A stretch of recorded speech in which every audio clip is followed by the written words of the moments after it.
ಮೆಕ್ಸಿಕೋದ Pacific ಕರಾವಳಿಯುದ್ದಕ್ಕೂ ಬಾಜಾ California ಸೂರ್ಯನ ಆಳವಿಲ್ಲದ ನೀರಿನಲ್ಲಿ ವಿಚಿತ್ರವಾದ ಓರ್ ಫಿಶ್ ಒಂದು ಕಂಡುಬಂದಿದೆ.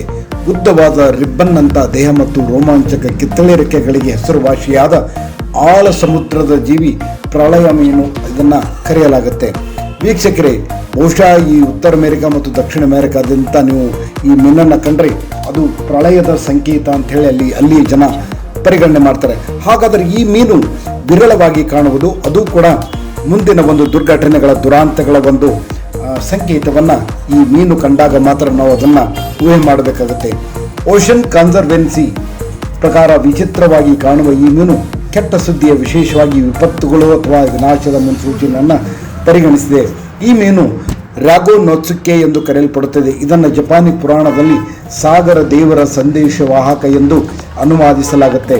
ಇತಿಹಾಸದಲ್ಲಿ ಅತ್ಯಂತ ವಿನಾಶಕಾರಿ ಎಂದು ಪರಿಗಣಿಸಲ್ಪಟ್ಟ ಜಪಾನ್ನ 2011 ಭೂಕಂಪದ ಮೊದಲು ಸುಮಾರು 20 ಓರ್ ಫಿಶ್ ದಡಕ್ಕೆ ಬಂದಿದ್ದವು.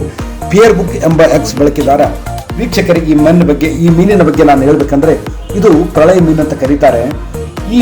ಯಾವಾಗ ಈ ಮೀನು ಸಮುದ್ರದ ದಡದಲ್ಲಿ ಕಾಣುತ್ತಾನೋ ಆವಾಗ ಆ ಪ್ರದೇಶದಲ್ಲಿ ಒಂದು ಭೀಕರವಾದಂಥ ದುರಂತಗಳನ್ನು ನಾವು ಕಣ್ಣಿಗೆ ಕಾಣ್ತೀವಿ. ಉದಾಹರಣೆಗಾಗಿ 2011ರಲ್ಲಿ ನಡೆದಂಥ ಜಪಾನ್ನಲ್ಲಿ ಒಂದು ಭೂಕಂಪದ ಮೊದಲ ಒಂದು ಗಂಟೆಗೆ ಮುಂಚೆನೆ ಈ ಮೀನುಗಳು, ಅಂದರೆ ಈ ಒಂದು ಪ್ರಳಯದ ಮೀನುಗಳು ಅಲ್ಲಿ ಸುಮಾರು ಡಜನ್ ನಂಬರ್ನಲ್ಲಿ ಈ ಮೀನುಗಳು ಕಂಡಿದ್ದವು. ಈ ಮೀನುಗಳು ಕಂಡ ತಕ್ಷಣ ಕೆಲವೇ ಗಂಟೆಗಳಲ್ಲಿ ಅಲ್ಲಿ ಸುನಾಮಿ ಮಟ್ಟದ ಒಂದು ಭೂಕಂಪ ಕೂಡ ತಮಗೆಲ್ಲ ಅದರ ಬಗ್ಗೆ ಗೊತ್ತಿದೆ.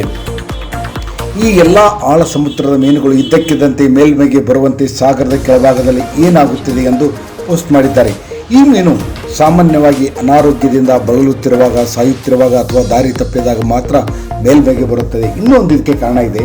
ಈ ಆಳವಾದ ಸಮುದ್ರದಲ್ಲಿರುವಂಥ ಈ ಮೀನು ಕೆಲವೊಂದು ಸಂದರ್ಭಗಳಲ್ಲಿ ಮಾತ್ರ ಈ ಮೇಲಕ್ಕೆ ಬರುತ್ತೆ ಅನ್ನೋದನ್ನು ಕೂಡ ಹೇಳಿದ್ದಾರೆ. Florida museum of natural history ಪ್ರಕಾರ ಓರ್ ಫಿಶ್ 36 ಅಡಿಗಳವರೆಗೂ ಬೆಳೆಯಬಹುದು. ಅವುಗಳನ್ನು 3280 ಅಡಿಗಳವರೆಗೆ, ಅಂದರೆ 1000 ಮೀಟರ್ ಆಳದಲ್ಲಿ ಕಾಣಬಹುದು. ಆದರೆ ಈಗ ಅವುಗಳನ್ನು ಸಾಮಾನ್ಯವಾಗಿ 656 ಅಡಿಗಳಲ್ಲಿ, ಅಂದರೆ 200 ಮೀಟರ್ವರೆಗೂ ಕಾಣಬಹುದು. ಈ ಒಂದು ಮೀನು ಇತ್ತೀಚೆಗೆ ಪೆಸಿಫಿಕ್ ಸಮುದ್ರದಲ್ಲಿ, ಸಾಗರದಲ್ಲಿ ಕಾಣಿಸಿಕೊಂಡಿದೆ.